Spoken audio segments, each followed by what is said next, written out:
We do have a special guest joining us live from New York, Dr. Kohli. Yes. She's like, oh boy, nothing's changed over there. How are you, Dr. Kohli? We miss you. No fighting.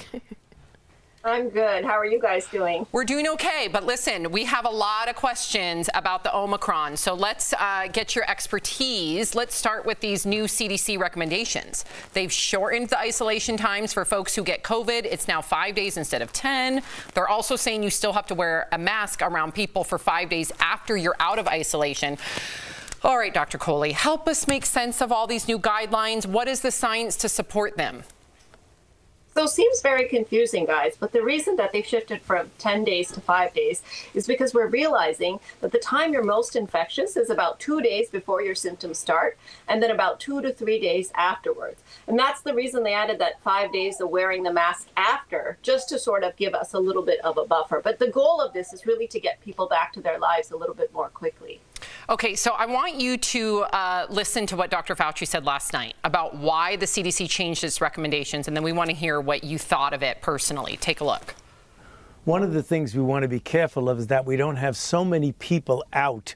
I mean, obviously, if you have symptoms, you should not be out. But if you are asymptomatic and you are infected, we want to get people back to the jobs, particularly those with essential jobs, to keep our society running smoothly. Okay, so Dr. Kohli, what did you think about what he said? And would you personally tell one of your family members or one of us here on the panel that if we got sick, that it's okay to come out of isolation after 5 days with a mask?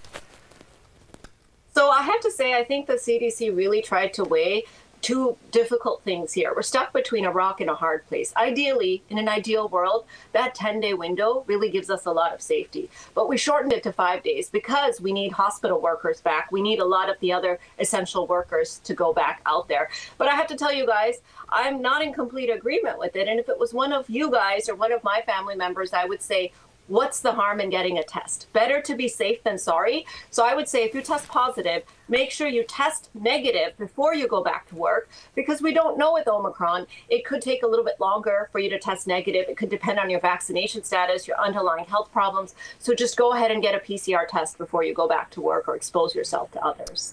Doc, I have a quick follow-up question to that. So if we're stopping now after 5 days, what happened to the other variants that need 10 days or 14 days to complete its running a course through your body? How do we know that if we do get COVID, it's not a different variant and we're out in 5 days? Jeff, that is an excellent, excellent question. So most of the other variants have become obsolete, like the alpha, the beta. The one that's still out there that your question applies to is the Delta variant, which we really know is much more aggressive, more virulent, and really does probably need that full 10 days. But the CDC is now issuing kind of a blanket statement, regardless of what type of COVID you get, because when you get a positive test, Jeff, you don't know if you have alpha, delta, Omicron, or what variant you have, unless you get further genotyping. So I do think that, again, this is a population level decision made for everybody, but on an individual level, it is always, always, always a safe thing to do to go ahead and get a test. And then after 5 days, if you're not having any symptoms, the other thought here is that you probably don't have that much virus inside of you. It sounds like a decision made after a late night canoodling with the government and corporate America. That's just me. All right. Oh, conspiracy. Wow. You know what happens after 2? All right. Nothing good. But okay, let me push back a little bit there, Jeff, because earlier in the pandemic, the doctors were getting a lot of trouble for saying, well, you don't care about the economy. You guys just want to have your way. You just want everybody to stay home. And we were getting in trouble for saying that. So now this is our compromise to say, okay, let's, get vaccinated people out there a little bit earlier, knowing that they're not going to get super sick. So what do you think about that? I think, what if you have the Delta variant and you should be isolated for 10 days? What do you think about that? So again, I agree with you. But the point is, if I said to you, Jeff, everybody has to stay home for 10 days, you don't think I would hear from people that, oh, doctors just want everyone to stay home. They don't care about the economy. They're shutting down the entire country. I mean, we heard that last year. And Doc, I love that you're being honest with all this, but I feel like some people on television are not. Now our masks seem like now we need to double up, or they might not work. I could go down this rabbit hole with you. Some of the vaccinations, triple vaxxed, you still catch the Omicron variant, right? And then I have questions about my 5-year-old son. Should I vaccinate him if it's going to wear off in 100 days? I have a lot of questions, and it just seems like nobody but you, Doc, is being honest on TV. So I appreciate the pushback. All right, Jeff. Well, you and I will get together for a virtual drink, and we will get all your questions answered.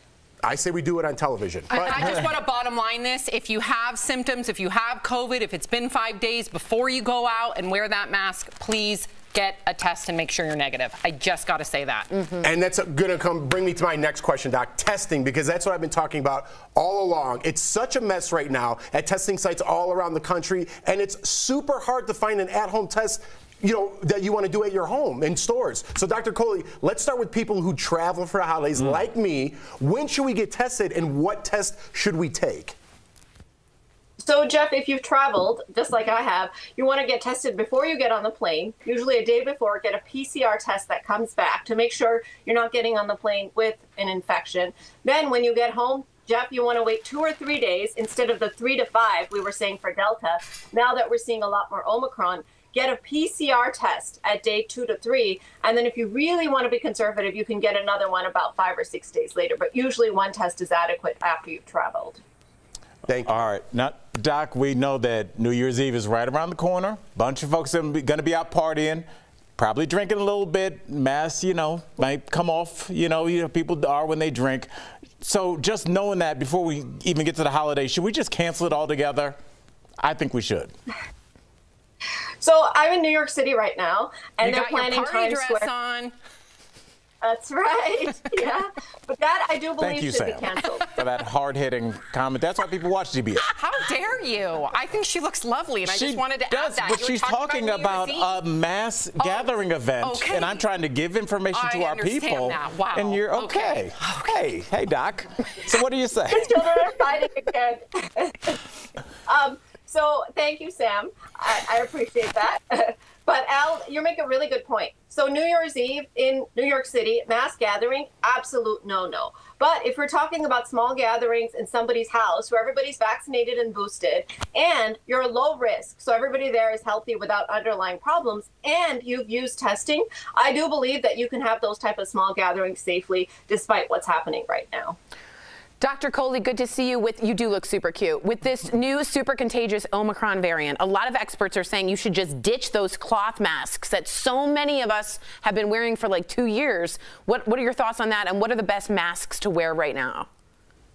Yeah, and I want to piggyback off of what Jeff said. This is not that we're taking back what we said earlier about the cloth masks. They do offer some protection.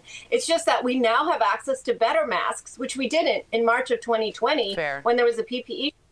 And we know that KN95s and N95s are superior in terms of protecting you, especially now that we have this incredibly contagious Omicron variant out there. So I've pretty much gotten rid of my cloth masks. I'm only doing the KN95s or the N95s. If you can't get that or you're in a pinch, then you can, use the surgical masks, the medical grade masks, but don't be using those cloth masks by themselves because they have too big pores in them and they're really not providing you adequate protection. Good to know. Good to know. Better to be extra safe. Yeah, yeah. Thank you so much, Dr. Kohli. We really appreciate you, and thank you for having the patience of dealing with all of your children. We really do. We love you, Doc. We do miss you. Okay, be safe. We'll see you soon. We'll be right back.